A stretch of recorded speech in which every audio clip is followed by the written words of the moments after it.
Yeah. Go ahead. The Elimination Chamber match, the last two. All right.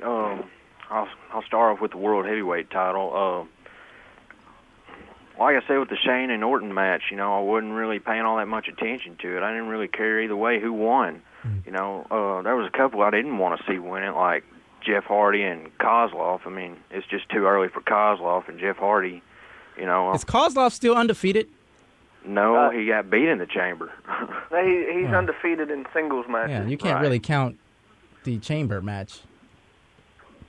Yeah, well, say whatever you want, but... I just did. Yeah. All right, last match. The Raw Elimination Chamber match. Right, World Heavyweight title. I'm just glad Cena's not the champion. All right, man. And speaking of Cena, what'd you think about the steroid comment he said about A-Rod and professional baseball players? And this is what he said, out of Raja.com. He said, if you want to make a symbol or, you know, let these kids know that taking steroids is not the way to do it, not the way to become a professional athlete, put these guys in jail. Talking about A-Rod, possibly Canseco, possibly Barry Bonds, all these guys who've taken steroids, and we know it. He said, put them all in jail. What's your comments on that, dude? Well, you know, I don't necessarily agree with Cena on a couple of parts, like, you know, lashing out on him just all of a sudden like that. I mean, like, I'm sure he's got friends in the WWE who are on steroids. Absolutely. Because you can just about throw a dart at the WWE roster and it'll land on somebody who takes steroids. First person that comes to mind, Batista. You can just look at somebody like Batista and know that they're taking steroids. Know what I mean? Absolutely. Yeah, and, you know, Cena's not exactly, what's his name?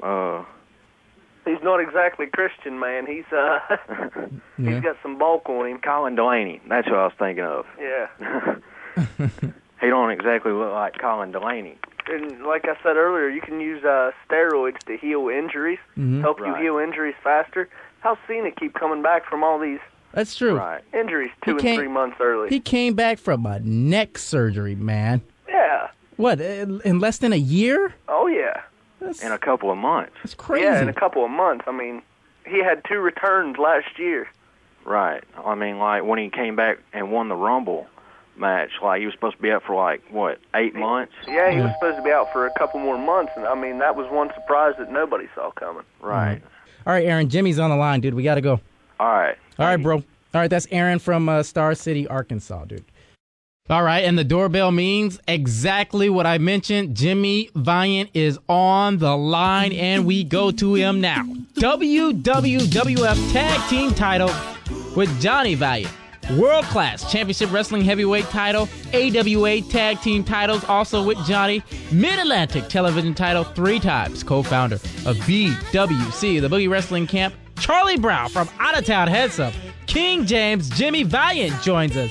Jimmy, what's up, man? Thank you very much, and God bless you all. Okay, 1974 WWF Tag Team titles. You and Johnny, man. Tell us. I was already there in Indianapolis with Dick the Bruiser and Baron Van Raska, and Bobby Heenan was managing me then, handsome Jimmy Valiant, and we brought Johnny in as luscious Johnny Valiant, and the Valiant Brothers was formed, and we started there, brother, and from there we went to WWF with Vince McMahon, you know, Senior, I'm talking about, and right. And yes, we became the WWF Tag Team Champions 1974 and held them titles, Nick, for over a year. At that time, it was the longest anybody ever held the World Tag Team titles.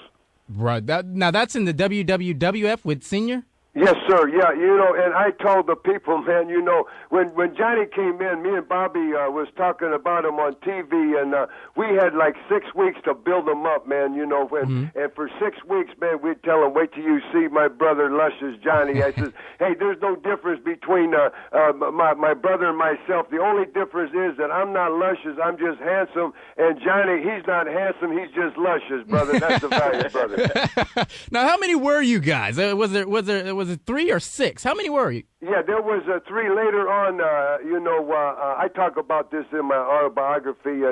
Then Jerry came. Gentleman Jerry came. I was the original Valiant brother, and man, throughout the country, world now, brother, there's probably 25 Valiants and 20 Boogie Woogie Mans and Boogie Boys, and and about 30 handsome guys, and it's cool, but yeah, I was original, man, and a lot of these guys, on the independent circuit asked if I could carry the name on, and I give them. I said, sure, brother. Hey, go ahead. It's cool with me, man. And some guys don't even ask me; they just do it, and that's cool too.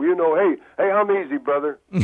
Now, Dave was telling me a little bit before we started the interview here that you were managed by Lord Alfred Hayes, one of my icons, man. Oh, for sure. The Lord, man, God bless him, man. He passed a few years ago, but, what a gentleman, and what knowledge, and what, he had it all, man. He had a total package. He could talk, man, and, of course, manage, but he could work in the ring, too. He was a great grappler, man, and he had the timing, and he could do it all. There was, I just take my hat off to the Lordship. Now, you also had Captain Lou, Bobby Heenan, like you mentioned, and Jimmy Hart. Dude, these are some of the brilliant minds of professional wrestling. Do you still keep in contact with Bobby? Do you know anything about his situation that's happening now?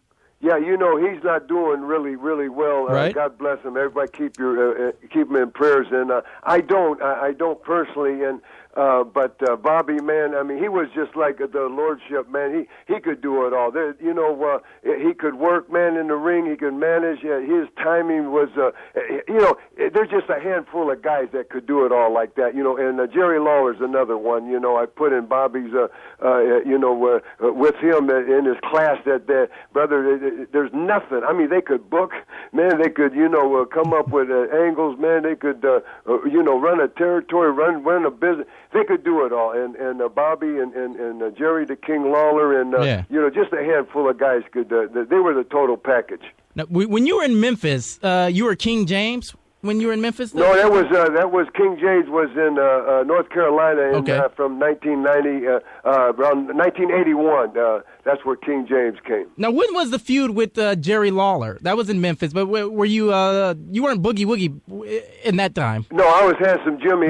Jimmy, right? See, I started wrestling in 1964, Nick, and I wrestled in 2004. Mm-hmm. I had 10,000 pro matches, man. I drove 4 million miles on U.S. highways getting to their matches. So you can imagine there's a few stories in between, and that's why I wrote my autobiography, man, which is called "Woo, Messy Daddy, Welcome to My World," the Jimmy Valiant story, man. And check out JimmyValiant.com, people. And as soon as you pull that up, that's my website. Mm-hmm. The book cover hits you right in the face, brother. And hey, order your one. It's the biggest book out there. It's 566 pages, man, and it weighs 3 pounds, Nick, Dave. And I tell people, man, buy 2 copies, put one in each hand, and work out with them, man. You know what we're going to do? I'm going to give one of them away right here on the show today. I'm going to give one of them away to one of the listeners because, dude, I'm personally going to read it. I haven't read it yet. I'm going to, just to say I have done it. Great, brother. Good. Yeah, getting back to your question, the feud with Jerry Lawler, it started in 1977.